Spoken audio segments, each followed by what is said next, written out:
For my next discussion, I'll be talking with Bonus Senior Keara Donnelly. Keara, I was hoping if you could tell me a story about the last time you faced a problem with not having a quiet professional setting to get work done.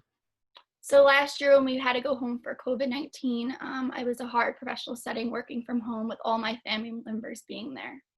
That makes sense. So what would you say was the hardest part about that? I feel like getting distracted and not having a quiet place to work, trying to find a new spot that would be good to have Zoom calls and meetings. That makes a lot of sense. So what would you say was the most difficult part about finding that solution to the problem?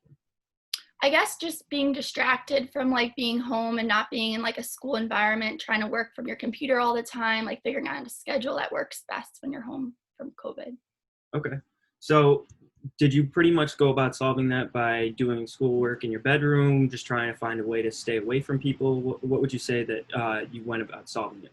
So I decided to work in my room instead, and then I set out a schedule so that I followed throughout the day, and it was definitely a lot more helpful being home during COVID.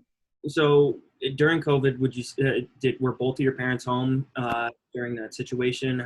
Who would you say was in the household at the time? So both my parents were home and also my brother. Wow. Okay, so clearly a lot of distractions, and you kind of just the best solution was to just finish up work in your room and try and stay not distracted that way. Would you say? So what would you say was the worst part about? And like putting together a schedule to follow.